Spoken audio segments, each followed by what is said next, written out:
दोस्तों 26 मई को मनाए जाने वाले ड्रैकुला डे के हवाले से हर साल की तरह एक बार फिर दुनिया भर में सामान्य से अधिक ड्रैकुला का जिक्र हुआ था और इसकी तस्वीरें शेयर की गई थी, जिसमें हम अक्सर देखते हैं कि ये ड्रैकुला अपने किसी शिकार की गर्दन में दांत गाड़े बैठा है तो कहीं नुकीले दांतों से टपकते हुए खून के साथ आसमान की तरफ देख रहा है।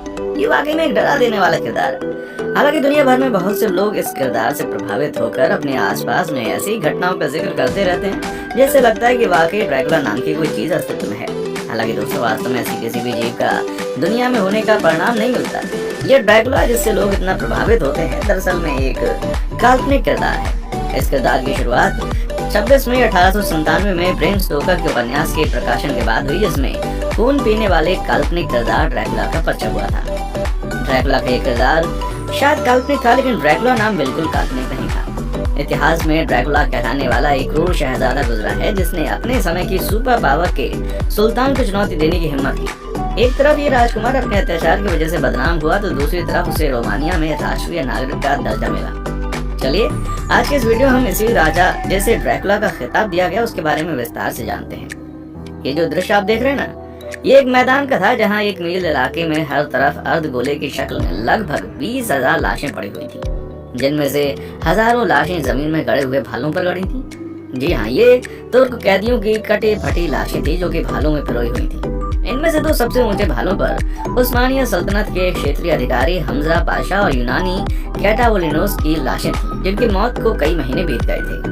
उनके बचे हुए कीमती लिबास के कुछ चीथड़े हवा में लहरा रहे थे जो कभी उनके इस जिस्मों पर मौजूद थे, जबकि हवा में मौजूद एकमात्र गंध सड़े हुए इंसानी गोश्त की थी। यूनानी इतिहासकार चालकोंडल्स लिखते हैं कि ये वो दृश्य है जिसने जून 1462 में यूरोप के एक राष्ट्र पेंसिल्वेनिया के शहर टर्गोविस्ते से 60 मील दूर उस्मानिया सल्तनत के 7वें सुल्तान मोहम्मद द्वितीय की फौज के हरावल दस्ते का स्वागत किया।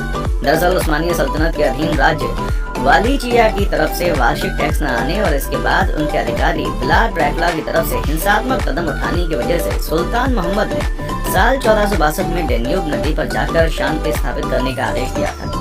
कामयाब कार्रवाई के बाद व्लाद के भाई रादोल को, जो कि व्लाद के अच्छे रवैये की गारंटी के तौर पर इस्तांबुल में बंदी था, व्लाद की जगह अधिकारी बनाया गया। व्लाद खुद हंगरी फरार हो गया। जब सुल्तान ने यूरोप में मुहिम शुरू की थी उससे लगभग 10 साल पहले वो सदियों तक कायम रहने वाली ताकतवर बाजेंटाइन सल्तनत की अंतिम निशानी कुस्तुनतुनिया को जीतकर फातेह सुल्तान की उपाधि हासिल कर चुका था।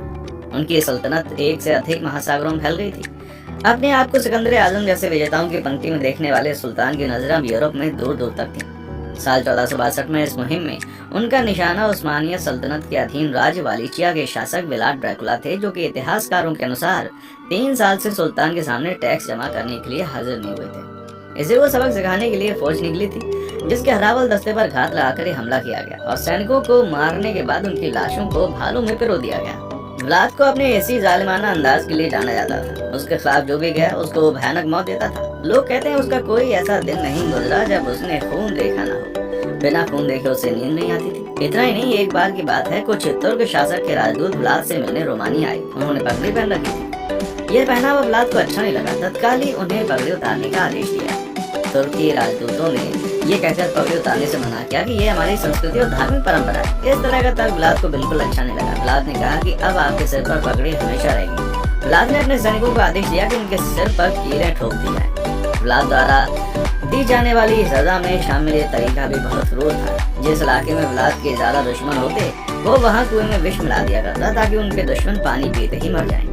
इस तरह की कठोरतम सजा से रोमानिया का राजा आम जनता में भी संदेश पहुंचाता था कि जो भी राजा के खिलाफ जाएगा उसे इसी तरह की सजा दी जाएगी। रोमानिया के इतिहासकार फ्लोरेस्को और मैग्नरी लिखते हैं कि ड्रैकुला का जमाना उस्मानिया सल्तनत में 2 महान सुल्तानों मुराद द्वितीय और मोहम्मद द्वितीय का जमाना था। उन्होंने लिखा कि सुल्तान मोहम्मद द्वितीय के साथ तो हमारा नौजवान शहजादा भी हुआ करता था। रोमानिया के इतिहासकार लिखते हैं कि ये दोनों उस्मानिया सुल्तान बहुत ही धार्मिक और नेक व्यक्ति के मालिक थे। वो दूरगामी सोच रखने वाले राजनीतिज्ञ थे, जिन्होंने उस जमाने में यहूदियों और दूसरे धार्मिक अल्पसंख्यकों को पनाह देकर यूरोप और धार्मिक सहिष्णुता का सबक सिखाया जब रोमन कैथोलिक चर्च उन पर अत्याचार कर रहा था। व्लाद के पिता व्लाद द्वितीय ड्रैकुला थे। उन्हें ड्रैकुल की उपाधि उस जमाने में रोमन सल्तनत के फरमारवा सिमिसगंड की तरफ से तुर्कों के यूरोप में हमले को रोकने के बनाए जाने वाले ऑर्डर ऑफ ड्रैगन में शामिल करने की वजह से दी गई। हालांकि बाद में ड्रैकुला तुर्कों के बढ़ते वर्चस्व से घबराकर तुर्कों से संधि करने पर राजी हो जाते हैं और अपनी वफादारी का सबूत देने के लिए कुछ भी करने के लिए तैयार रहते हैं। लेकिन बाद में उनकी हरकतों पर सुल्तान को संदेह होता है, तो सुल्तान ने उनके दोनों शहजादों को कैदी बनाने का हुक्म दिया। इतिहासकार बताते हैं कि उस समय वलीद तृतीय ड्रैकुला की आयु 11 वर्ष की थी और छोटा भाई रादो लगभग 7 वर्ष का था। उस समय शहजादा मोहम्मद भी लगभग ड्रैकुला की आयु के होने वाले थे। ड्रैकुला के अगले 6 साल अपने माता पिता से दूर उस्मानिया सल्तनत में गुजरे। जब व्लाद ने सुल्तान के खिलाफ गुरिल्ला मुहिम छेड़ी और उनके अधिकारियों के सिरों में कील ठोककर हत्या कर दी थी, तब सुल्तान ने खुद व्लाद को सबक सिखाने की कोशिश की, जिसके जवाब में व्लाद ने यूरोप में कई मुल्कों से मदद मांगी, लेकिन उसे कहीं से मदद नहीं मिली। फिर भी व्लाद ने सुल्तान का रास्ता रोकने के लिए जगह जगह गुरिल्ला हमले किए और इसी तरह उसने एक जगह सुल्तान के हरावल दस्ते के 2000 सिपाहियों को भालों में पिरोकर मार दिया। लेकिन जब उसे पता चला कि सुल्तान उसके किले के करीब पहुंच गया है, तो वो वहां से हंगरी भाग गया, जिसके बाद सुल्तान ने व्लाद के भाई राडो को वहां का हुक्मरान बना दिया। दूसरी तरफ ड्रैकुला ने भागने के बाद हंगरी के बादशाह से समर्थन मांगा, लेकिन उन्होंने उनके भाई राडो के समर्थन का ऐलान कर दिया और सुल्तान मोहम्मद से 5 साल की संधि कर ली। इस संधि के चलते हंगरी के बादशाह ने अपनी सभी सीमाओं पर राजनीतिक स्थिति का निरीक्षण करते हुए ड्रैकुला को गिरफ्तार कर लिया। हालांकि ये गिरफ्तारी सिर्फ दिखावे की थी।